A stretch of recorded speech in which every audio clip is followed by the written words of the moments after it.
Hi class, welcome back. We're on day 2 of Bigfoot Cinderella. So today we're gonna find out what happens in the Bigfoot Cinderella story. I am looking forward to hearing all your predictions that you made, and we'll see what you think of how the story ends today. So let's see. I'm gonna make me a little smaller.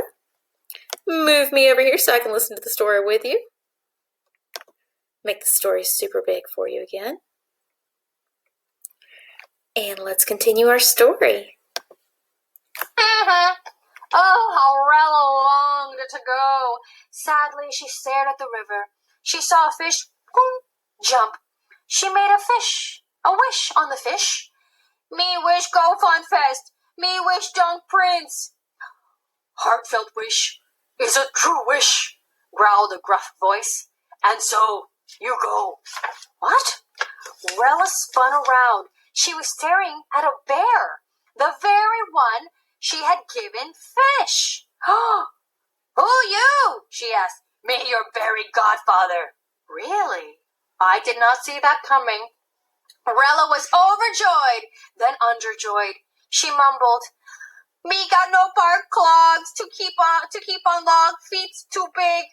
"No be bug brain," snorted her godfather. He swiped the air with a paw, and instantly an enormous pair of clogs appeared.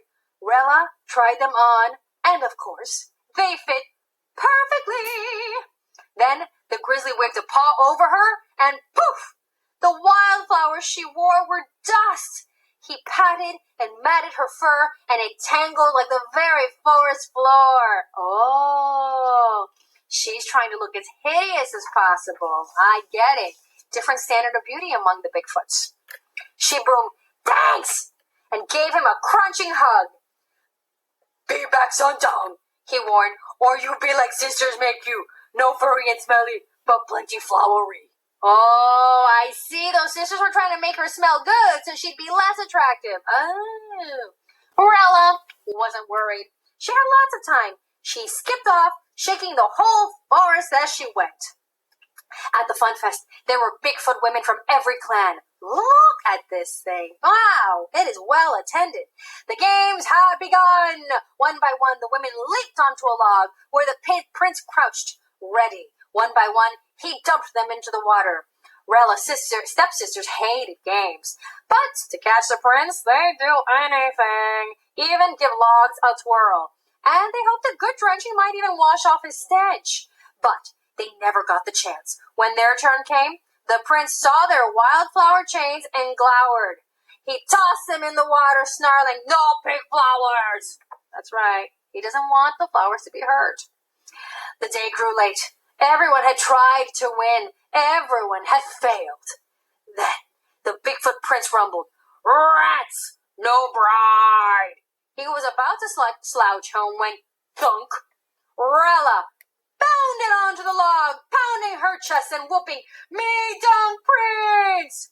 Grunting with all her might, she spun the log like a big twig. Then she gave it a twist, and whoop!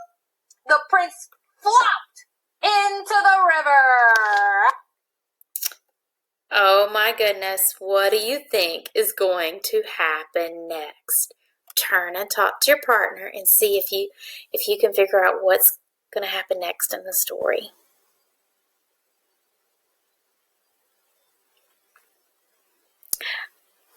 How are Bigfoot Cinderella and Bigfoot Prince similar? What's something they both care about? That's right, they both care about nature and not harming anything. Let's continue.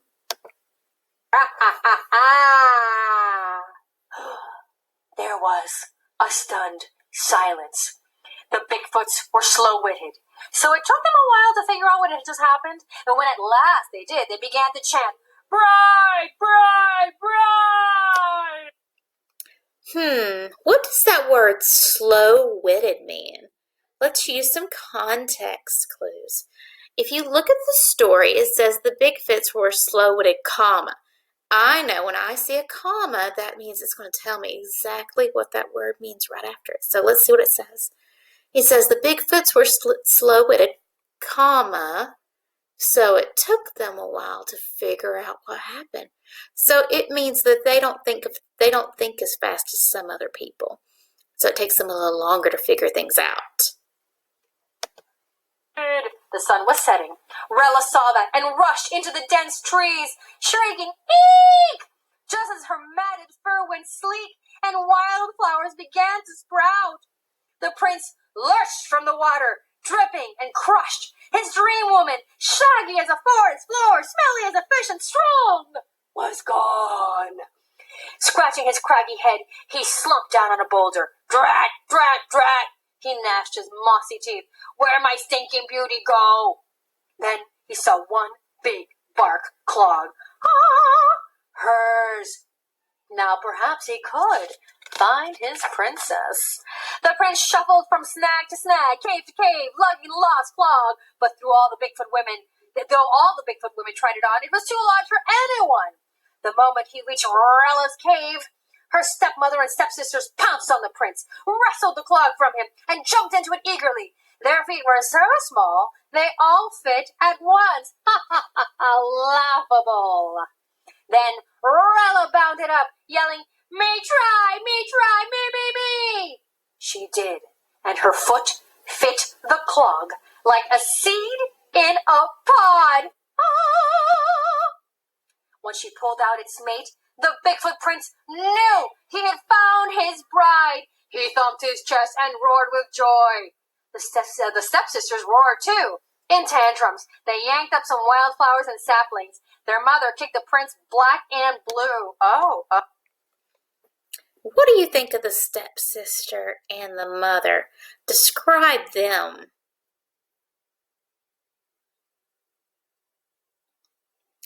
They don't sound like very good sports. They're throwing tantrums like little kids. The mom kicks the prince and gives him a bruise.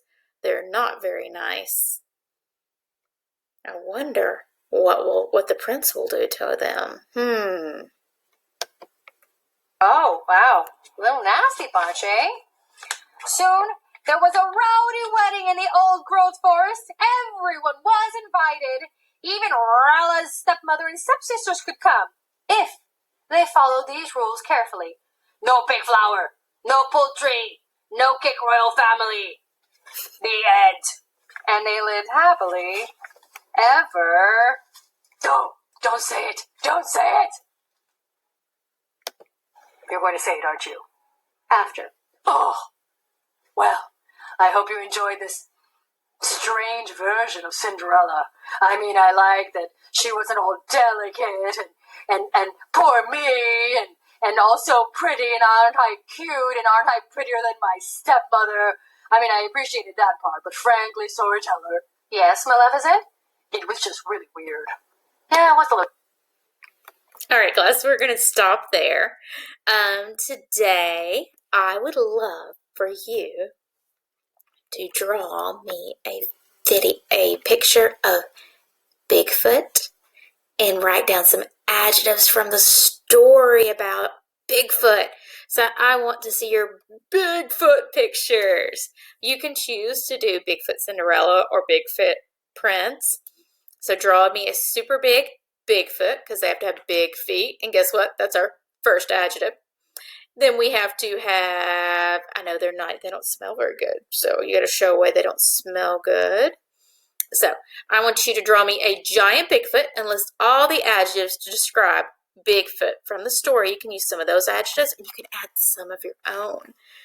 Let's pause for just a second. All right, class. So if you're having trouble or you're stuck on how to draw a Bigfoot, there is a Kids Art Hub video on how to draw a Bigfoot. I'm showing it in the screen for you. I will link that so you can draw your Bigfoot, and do not forget all your adjectives you're going to add. I can't wait to see your pictures. All right, guys, have a great and fun day.